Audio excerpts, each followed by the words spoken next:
The underground market reeked of sweat, unwashed bodies, and the acrid bite of burning ozone from overused plasma generators.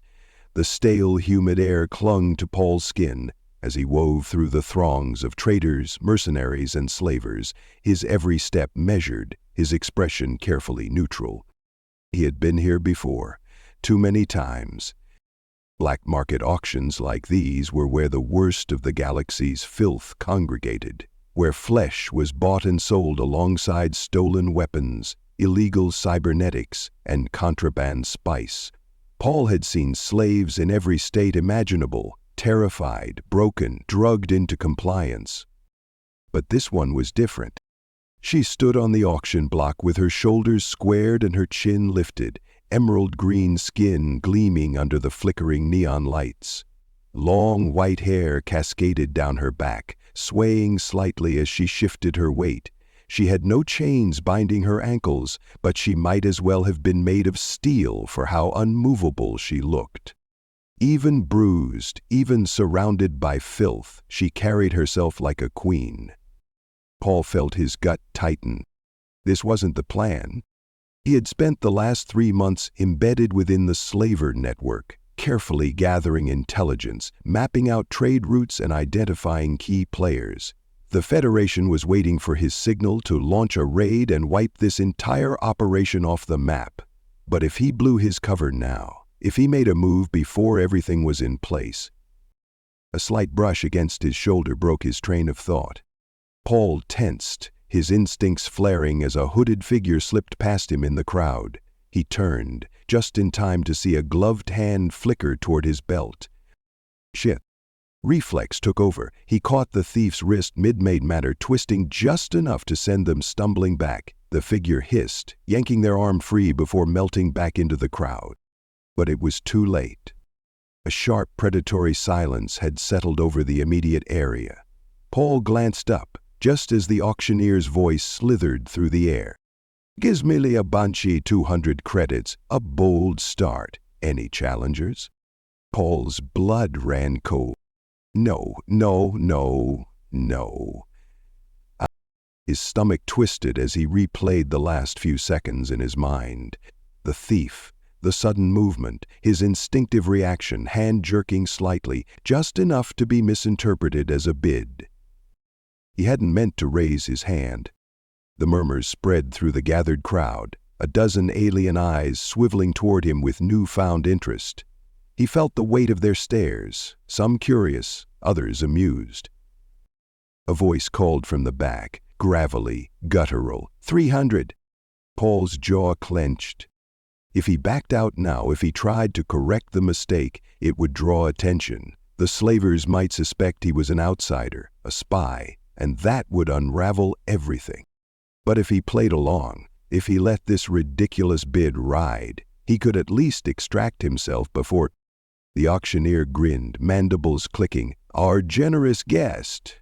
Will he respond?" Paul exhaled slowly. Then, with a sharp nod, he said, 500. A ripple of interest passed through the crowd.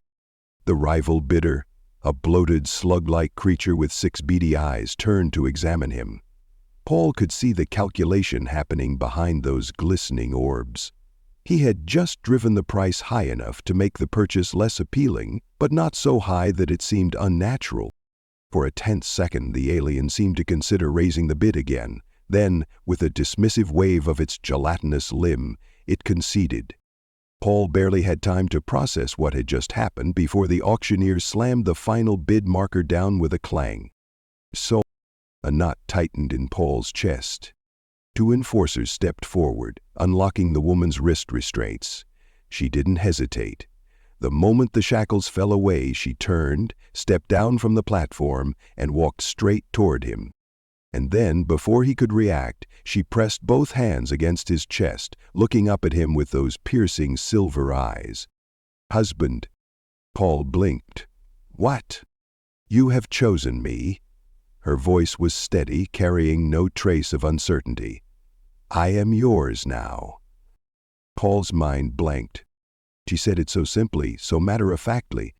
Before he could respond, she turned toward the gathered crowd and in a voice full of regal confidence declared, "I leave with my mate." A burst of laughter rippled through the slavers. Paul barely resisted the urge to swear. His grip on the situation, already tenuous at best, was slipping fast. If they thought he had just made an expensive purchase, that was one thing. If they thought he had claimed her in some deeper cultural way, that was something else entirely.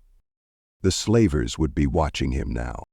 And worse, if the woman had any other ideas about this supposed bond, he had no way of knowing how far she would take it.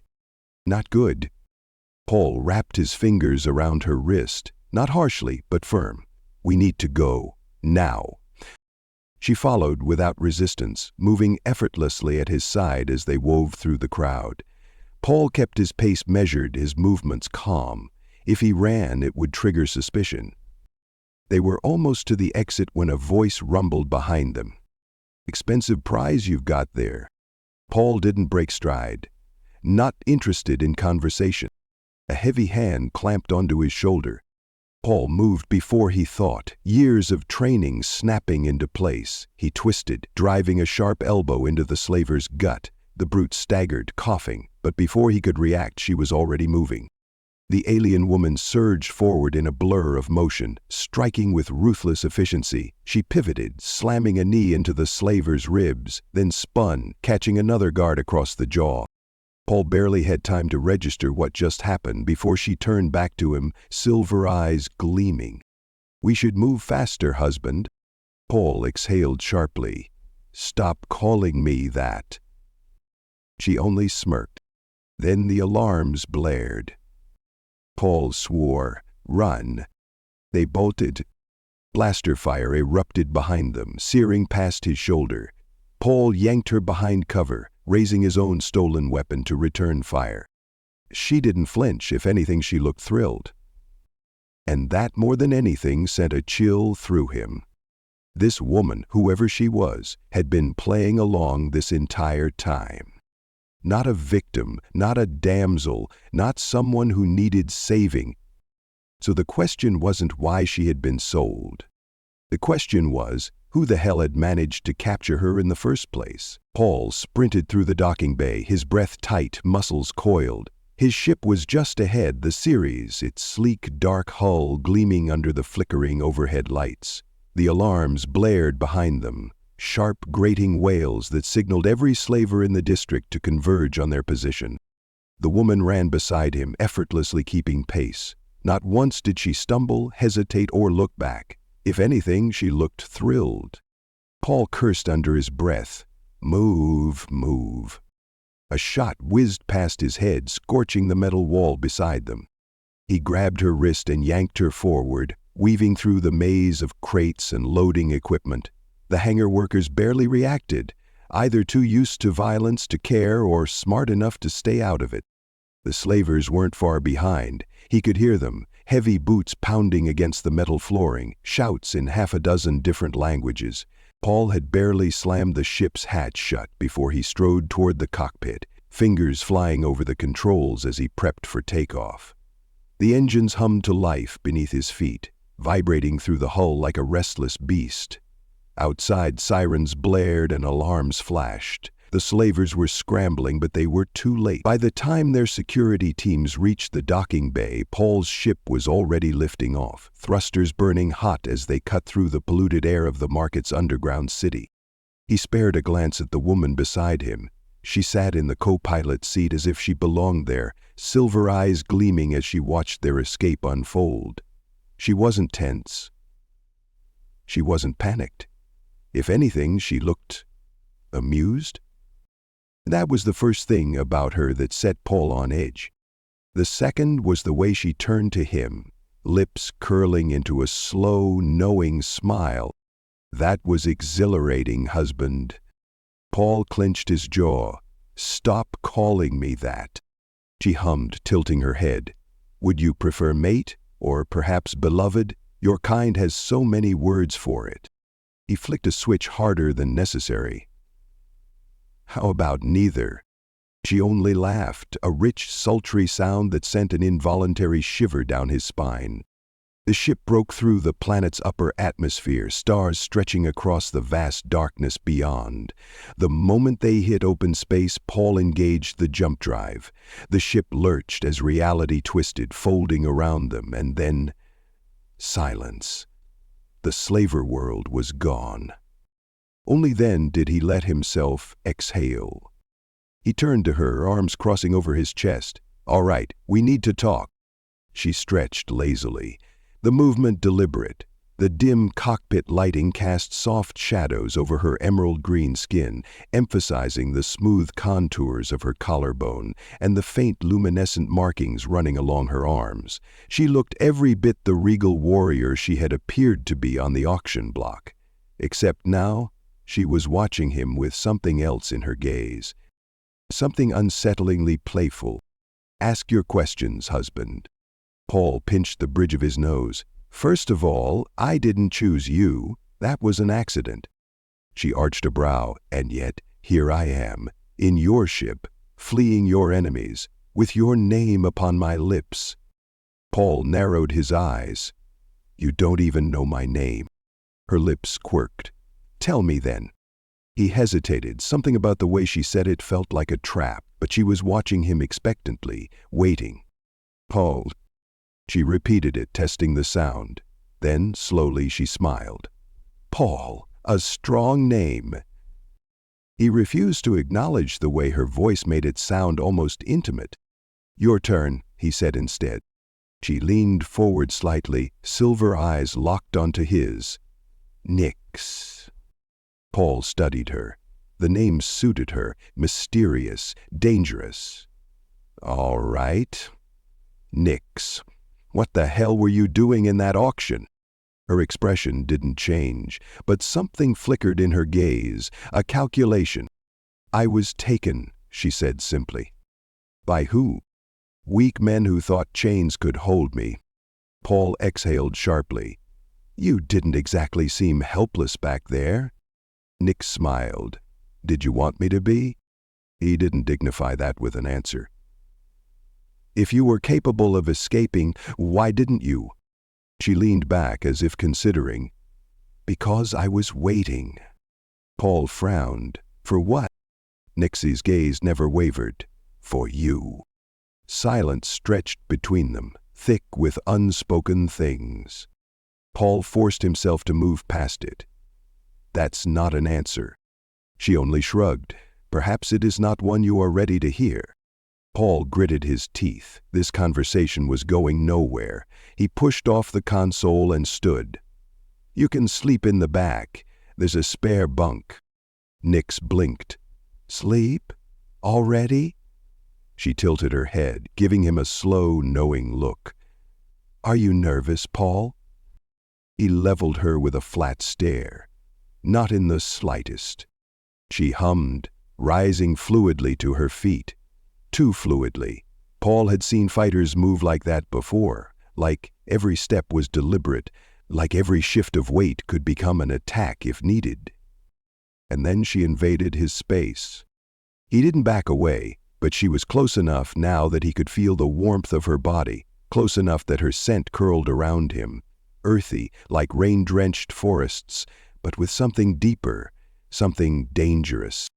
Her fingers trailed lightly over his chest plate, barely touching. "You're tense." Paul caught her wrist before she could press further. "I don't know what kind of game you think you're playing, but—" "A game?" Her lips parted slightly, amusement flickering across her face. "Oh no, Paul, this is not a game. This is a claim." His grip tightened fractionally. "I don't belong to anyone." Nyx smiled, slow and deliberate. "Not yet." Paul released her and stepped back. "The spare bunk is down the hall. Stay out of my bed." Nyx sighed dramatically. "A pity. It looks warm." Paul turned and walked away before she could say anything else. But as he reached the doorway, her voice followed him, rich with certainty. "You will come around, husband." Paul gritted his teeth and kept walking. Paul had slept through ambushes before. He had woken up in the middle of firefights, disoriented but moving, instincts taking over before his mind could catch up. But waking up to her, perched at the edge of his bed, watching him with quiet amusement, was somehow more unsettling than any battlefield. For a moment he just stared. Nick sat comfortably, legs tucked beneath her, silver eyes gleaming in the dim light. Her long white hair cascaded over her shoulders, the strands catching the glow of the ship's consoles. The faint luminescent markings along her emerald green skin pulsed softly, almost hypnotic. She didn't speak. She didn't have to. Paul exhaled slowly and ran a hand down his face. "I thought I told you to stay in your own bunk." Nick smiled, tilting her head slightly. "You did." She didn't move. Paul sat up, the sheets rustling as he swung his legs over the side of the bed, putting some distance between them. "Then why are you here?" Nick's gaze followed him, unbothered by his attempt to create space. "You still do not understand." Paul clenched his jaw. He was tired, physically, mentally, emotionally. He didn't have the patience for whatever game she was playing. "What exactly am I supposed to understand, Nix?" She studied him for a long moment, then shifted closer, not enough to touch, but enough that he could feel her warmth, her presence wrapping around him like a tangible thing. "Among my people," she said, her voice softer now, more certain, "to be chosen in battle is the highest honor." Paul frowned. "What does that mean?" "It means you are my bond." The words sent a slow, cold ripple down his spine. Nix's gaze never wavered. "I was taken in chains, stripped of my weapons, my honor. I had no name, no right to fight. I was nothing." She paused, her silver eyes gleaming. "Until you stood." Paul's breath caught. "You fought for me," Nix continued, her voice like a blade slipping between his ribs. "Not as a slaver, not as a master, but as a warrior. You saw me, and you chose me." She reached up, tracing the faint, luminescent lines along her arm. "Among my kind, this is unbreakable. A bond forged in battle cannot be severed. It is beyond words, beyond choice. It simply is." Paul inhaled sharply. "Nix, I didn't know." "It does not matter what you knew." Her voice was calm, absolute. "The moment you raised your hand for me, I became yours, and you mine." A slow, dangerous silence settled between them. Paul's mind raced, trying to find a way to untangle this, to argue, to explain that it was a mistake. But for the first time since they'd met, he hesitated. She wasn't playing a game. She wasn't teasing. This was real to her. Paul dragged a hand down his face, exhaling sharply. "Nix, humans don't work like that. We don't just bind ourselves to people because of one moment." Nix blinked, as if he had said something ridiculous. "That is why your kind is so lost." Paul stiffened. "Excuse me?" She gave him a small, knowing smile. "You fight alone. You live alone. You push away those who would stand beside you, and for what?" He opened his mouth to argue, but she kept going. "You did not hesitate when the battle came. You did not look away from me, did not leave me behind. Why, then, do you hesitate now?" Paul swallowed hard. Because she was right. Because some part of him, some stupid, buried part, had felt something when she called him hers. And that scared him more than any bounty hunter, more than any battlefield. He stood abruptly, needing to get away from this conversation before it pulled him under. "You should get some sleep. We'll be landing at a neutral station in a few hours." Nix watched him, her silver eyes gleaming. "I am patient, Paul." She smiled, slow and certain. "But you are mine, whether you accept it now or later." Paul turned and left before he did something insanely stupid. Hours later, Paul sat in the cockpit, running diagnostics on their next jump. He told himself he was focused, that his mind was clear, but every so often his thoughts drifted. To her words, to her certainty, into the way her silver eyes saw straight through him. He was still trying to shake it off when the ship's proximity alarm blared.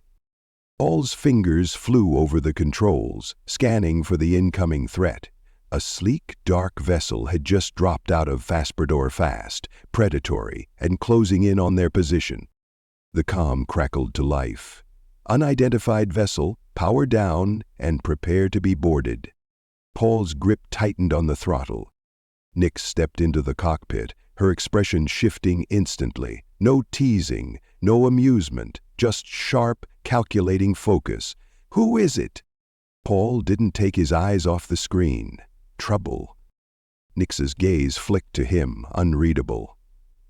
For you? Paul's jaw tightened. For us. The bounty hunter ship was fast, too fast. Paul's hands gripped the controls as warning lights flickered across the dashboard. The sleek black vessel on their tail had cut through their FTL wake like a blade through silk, closing in with brutal efficiency. Whoever they were, they weren't amateurs. The comm crackled again.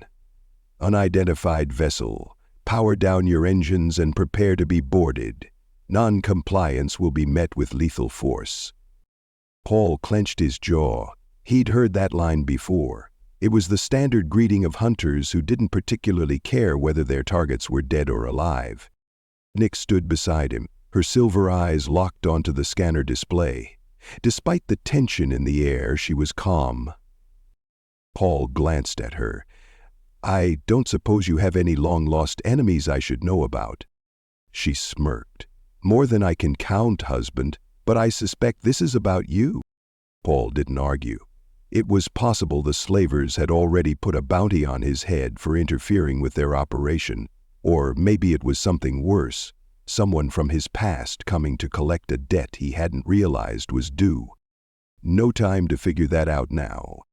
The targeting system blared a proximity alert. They were locking weapons. Paul slammed the throttle, sending the ship into a sharp dive. The artificial gravity groaned, struggling to compensate as they rocketed downward. The bounty ship followed, precise and relentless. A warning shot streaked past their hull, close enough to rattle the shields. Nix braced herself against the console, her voice steady. They will not stop. Paul gritted his teeth. They never do. His mind ran through his options. He couldn't outrun them, not in open space, not in a ship built for survival, not speed. But if he could force them into a disadvantage, his gaze flicked to the star charts. There, a rogue asteroid field just beyond the next gravity well. Dense, unstable, the perfect place to make a hunter rethink their pursuit. Paul adjusted their trajectory. The engines whined in protest as he pushed them to their limit, streaking toward the asteroid field. Nix watched him, her expression unreadable. You are either very brave or very reckless. Bit of both, Paul muttered. The bounty ship followed. Paul wove through the first cluster of rocks, skimming so close to the surface of a drifting mass that the ship's proximity alarms screamed in protest. The bounty hunter wasn't deterred. They stayed on him, their piloting precise. Nix exhaled sharply. They are skilled. Not skilled enough. Paul's fingers danced over the controls, rerouting power to the aft thrusters. He waited just a second longer, until the scanner blipped, confirming the hunter had fully committed to the chase. Then he cut the engines. The ship lurched as inertia took over. For a split second they were weightless, drifting dead through space. The bounty hunter had no time to react. They overshot, their trajectory carrying them forward, right into the dense field of asteroids. Paul reignited the thrusters at the last possible second, banking hard in the opposite direction. Behind them, the bounty ship swerved too late. A massive asteroid clipped their hull, sending them spinning wildly into the debris field. Paul didn't wait to see if they recovered. He gunned the engines, breaking free of the field and punching in the next set of coordinates. The ship roared into FTL, leaving their pursuers behind. Only then did he let himself breathe. Nix studied him for a long moment before letting out a soft, appreciative hum. Impressive. Paul shot her a look. You doubted me? She smirked. Not at all. I simply enjoy watching you work. Paul exhaled, running a hand through his hair. We'd just made enemies. That was a high-profile ship, which means someone with real credits wants us off the board. Nix leaned against the console, unconcerned. We will handle them when the time comes. Paul frowned. You're really not worried about this? She shrugged. I have spent my life being hunted. This is no different. That gave him pause. Paul had seen plenty of fighters in his time, mercenaries, soldiers, bounty hunters. Most of them either burned out young or drowned themselves in vices to numb the constant state of survival. But Nix, she thrived in it. She saw danger and laughed. She was bound to him now, with no guarantees of safety, no certainty about the future, and yet she was happy. That was something Paul couldn't wrap his head around. Nix must have caught the confusion on his face because she tilted her head, studying him. Then, to his surprise, she softened, not teasing, not smug, just honest. I was meant to die in chains, she said, and yet here I stand beside a man who fought for me, who flies through the stars with me. She spread her arms slightly as if embracing the very air around her. Do you not see? This is freedom. Paul stared at her. Freedom. He had never thought of it like that. For him, freedom had always been just another word for running. Running from the Federation, from enemies, from debts unpaid. But to her, it wasn't escape. It wasn't survival. It was belonging. Paul swallowed hard, suddenly feeling like he was the one out of his depth. Nix smiled, stepping closer. One day you will understand. Paul's breath hitched as she reached up, fingers grazing his jaw. Not forceful, not a claim, just a quiet promise. Then, just as easily as she had invaded his space, she pulled away. Come, husband, let us decide our next move. Paul exhaled sharply, dragging a hand down his face. He was in so much trouble. The ship thrummed with energy, the silence stretching between them thick with anticipation. Paul worked quickly at the controls, fingers flying over the console, rerouting power to the shields and weapons. The incoming bounty hunters weren't hesitating. They had locked onto them the moment Voss's transmission ended. Paul didn't look at Nix, but he could feel her standing beside him. Too still, too calm. When he risked a glance, she wasn't tense or anxious like most people would be in this situation. No, she was watching the scanners with a glint of amusement, as if she were eager. Paul let out a slow breath. You look way too relaxed for someone about to be outgunned. Nix smirked. They should be the ones afraid, husband. He shot her a look. 2 bounty ships, heavily armed, against us. She tilted her head, silver eyes gleaming. Yes. Paul exhaled. You're insane. Nix stepped closer, her body brushing against his as she leaned in.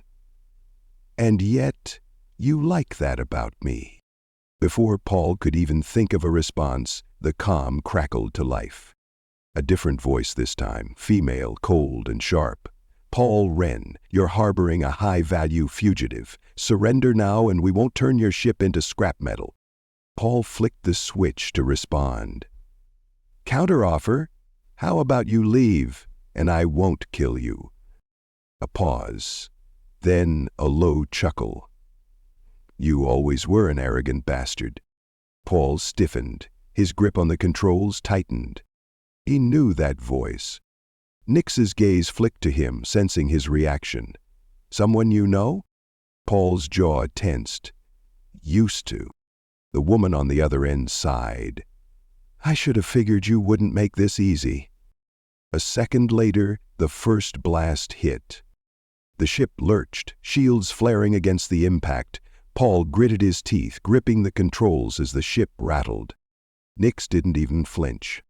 Instead, she reached out, her fingers brushing against Paul's arm. Not urgent, not panicked, just grounding. Paul exhaled, steadying himself, but the moment her touch left him, he already missed it. No time for that. He twisted the ship into a tight dive, engines burning hot as he forced their pursuers into a chase. They wanted a hunt? He'd give them one. Nix stepped away, moving toward the weapons console. Paul barely had time to process the shift before she was already scanning the targeting interface. Locking targets? Paul's fingers paused over the controls. You sure about that? Nix gave him a look. You assume I was only trained to fight with blades. He didn't argue, but damn was she full of surprises. A warning shot grazed the shields, jolting them sideways. Nix didn't hesitate. She fired. A direct hit. The first bounty ship's shields flickered violently before collapsing entirely. Paul whistled. Not bad. Nix smirked, adjusting the turret's angle. You should see what I can do with a proper weapon. The second bounty ship wasn't backing off. If anything, it was accelerating. Paul's gut twisted. They weren't trying to destroy them. They were trying to board them. Next, she was already moving. She crossed the cockpit with that same predatory grace, her fingers brushing against his back as she passed. Not an accident. Paul clenched his jaw. She disappeared down the corridor, and within seconds she returned, armed to the teeth.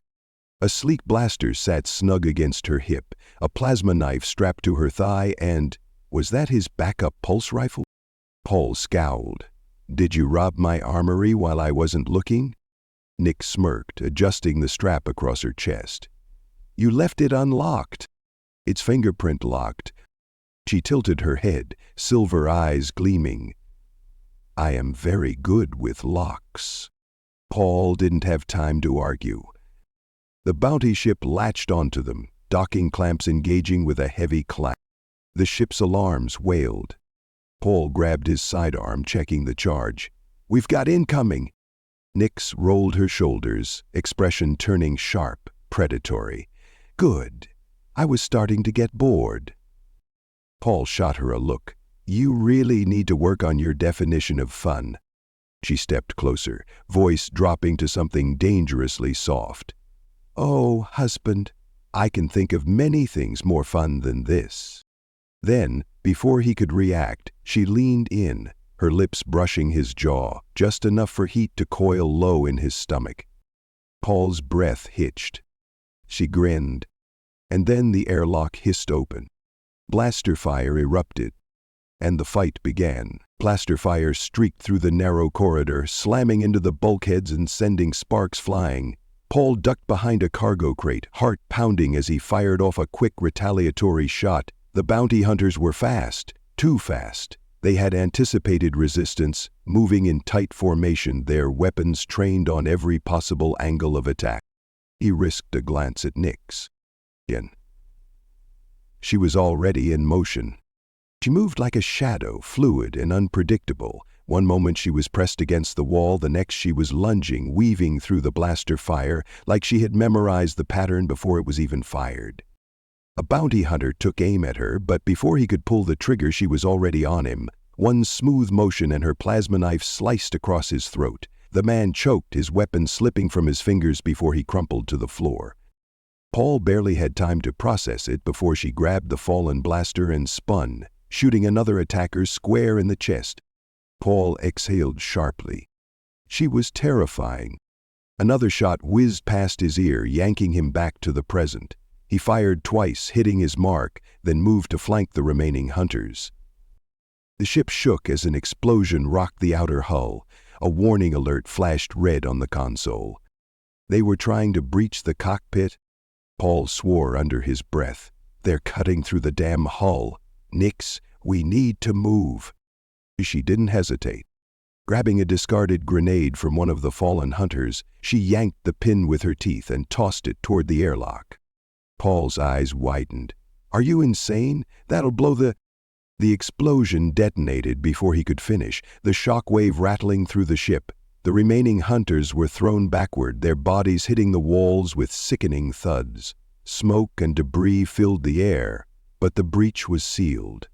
Nix had thrown it with such precision that the explosion had destroyed only their attackers, leaving the hull intact. Paul turned to her, half impressed, half horrified. You could have warned me. Nix smirked, blowing a strand of white hair from her face. You would have told me not to. Paul shook his head, but there wasn't time to argue. He grabbed her hand and pulled her toward the cockpit. We need to get out of here before reinforcements arrive.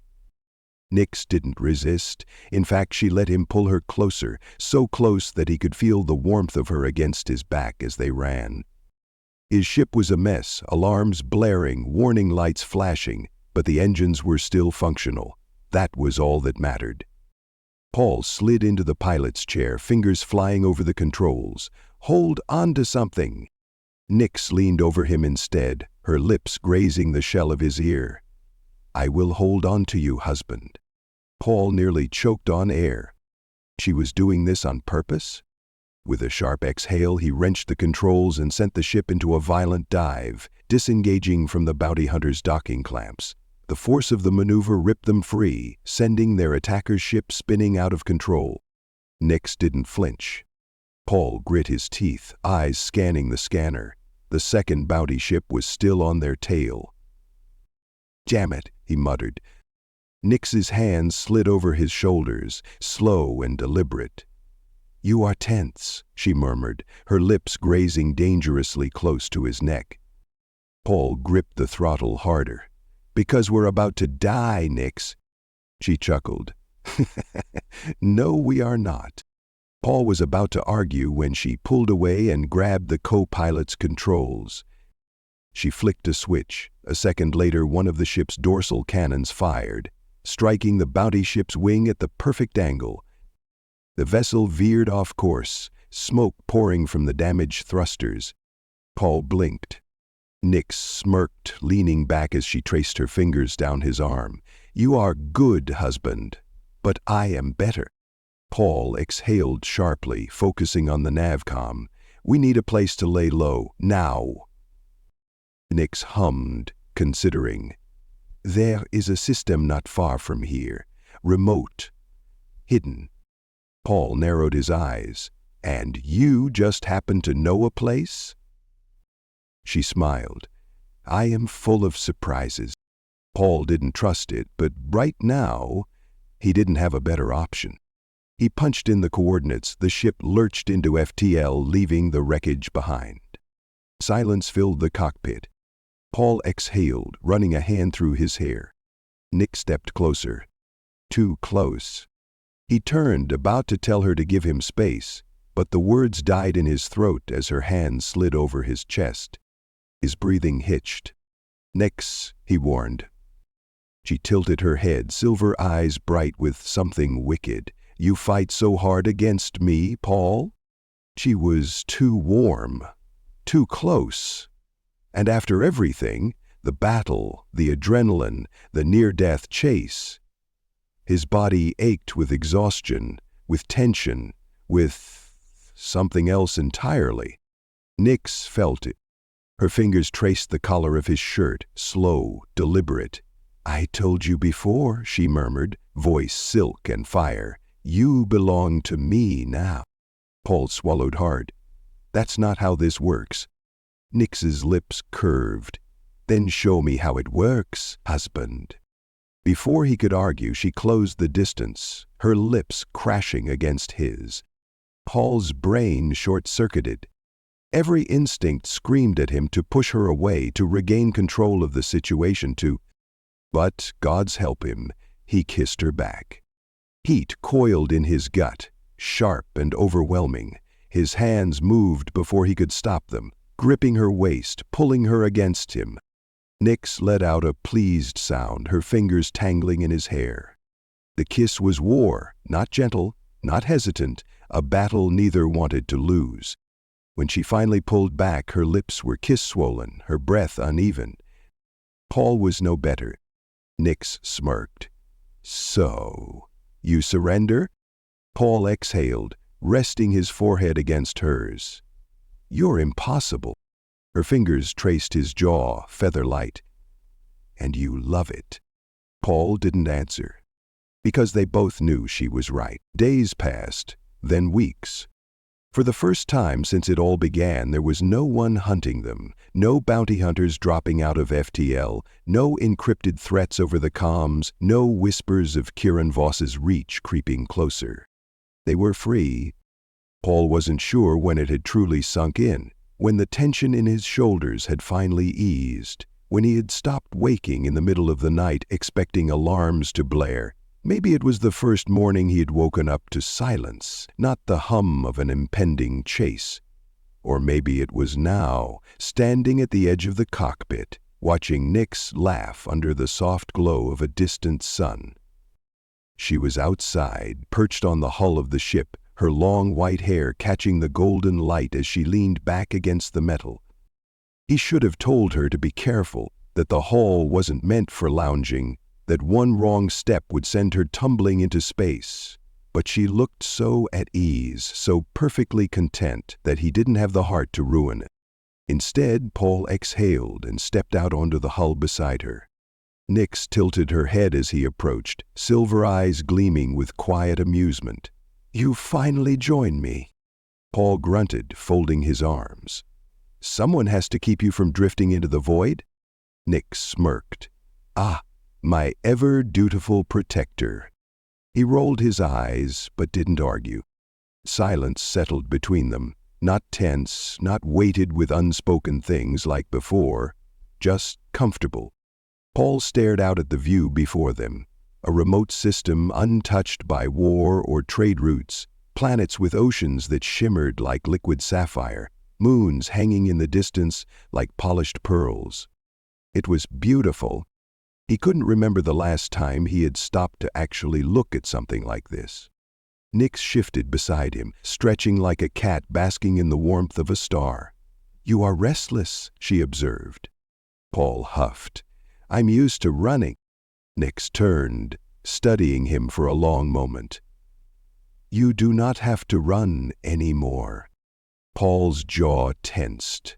It should have been that simple, shouldn't it? No more enemies breathing down his neck, no more fights waiting in the shadows. But part of him still felt coiled, still prepared for the moment peace would slip through his fingers like it always did. Nyx seemed to understand that without him saying a word.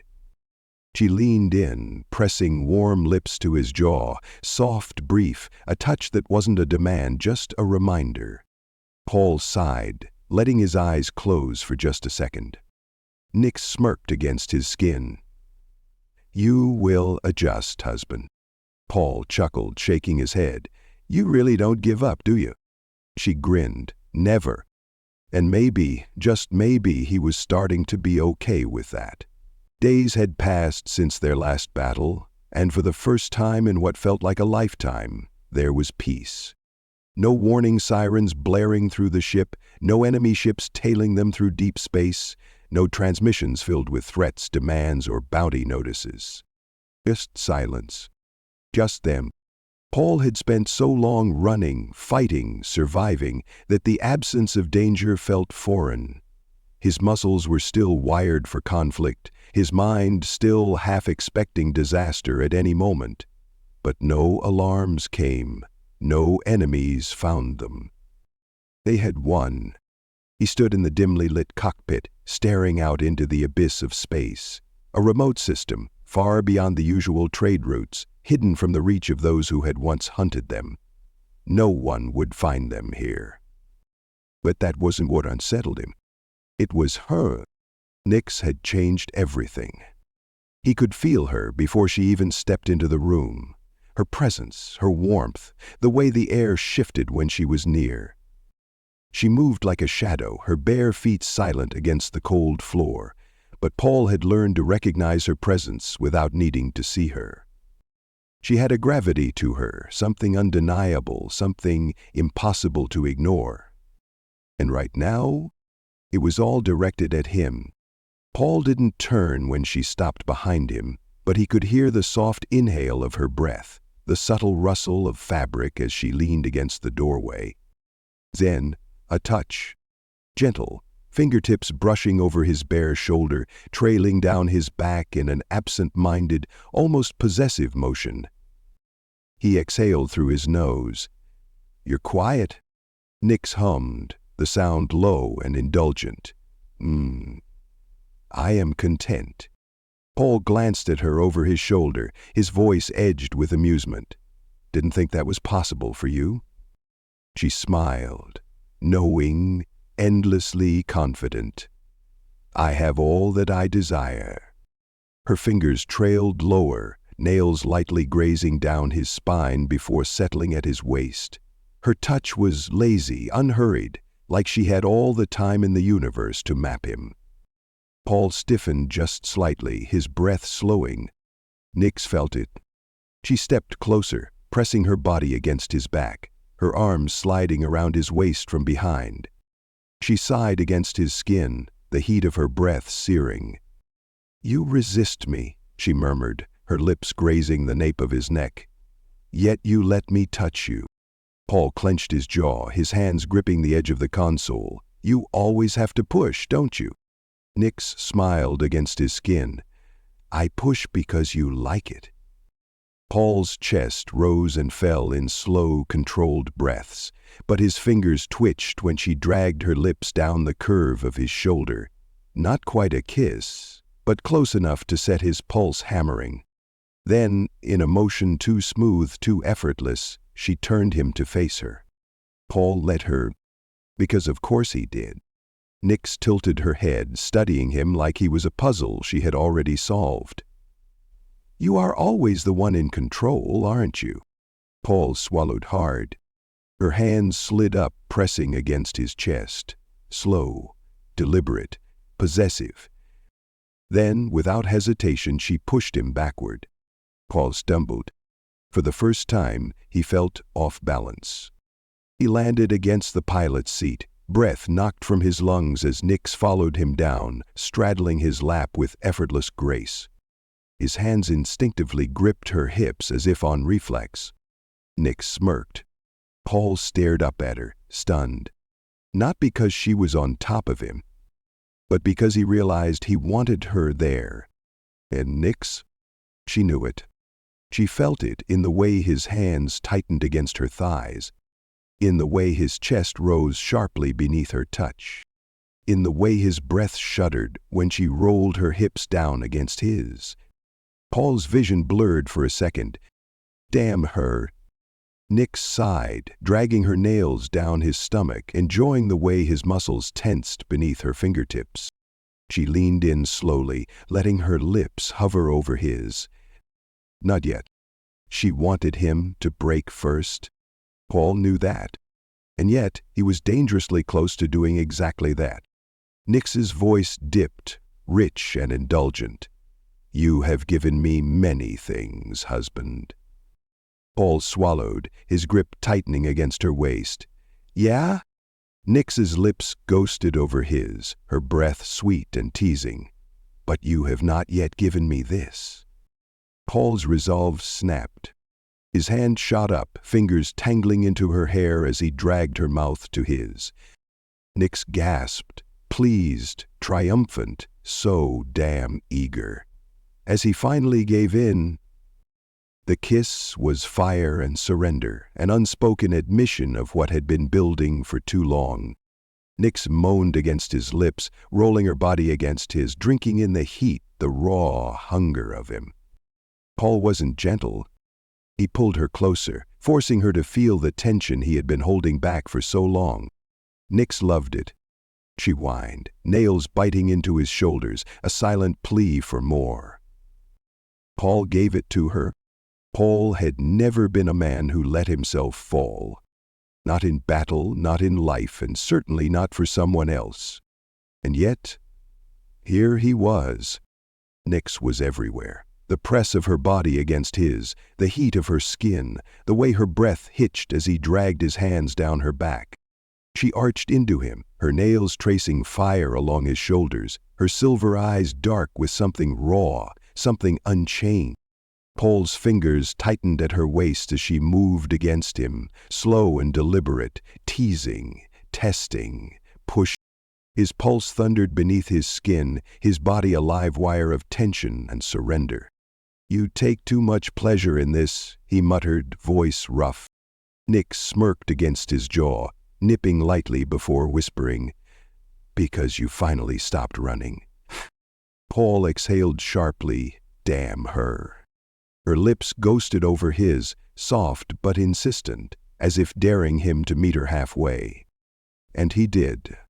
Their mouths collided in something deep, slow, consuming, a kiss that left no room for doubt, no hesitation between them anymore. Nyx moaned into him, a pleased, sultry sound, her hands threading into his hair as she pulled him deeper. Paul let her. For the first time, he let himself want. Let himself feel everything. The way she moved against him, how perfectly she fit in his hands, the way she sighed when his lips found the curve of her throat. She was all fire and certainty, a woman who took what she wanted without hesitation. But so was he. Paul flipped their positions before she could react, pressing her down against the seat beneath them, pinning her there with his weight. Nyx gasped, her pupils blown wide, lips swollen from his kiss. Then, she smiled. Fine. Paul chuckled, his breath hot against her neck. You like being hunted, don't you? Nyx tilted her head, baring her throat to him. Only by you? Something inside Paul snapped. He kissed her again, slow and deep, tasting the victory in her breathless sigh. Their bodies moved in sync, a slow burning rhythm of need and understanding, as if they had always been meant to fit together like this. Nyx whispered something in her native tongue, a prayer, a claim, a vow. Paul didn't know the words, but he felt them in the way she clung to him, the way she sighed his name like it belonged to her alone. And maybe, just maybe it did, because Paul was done running, and for the first time, he had someone worth staying for.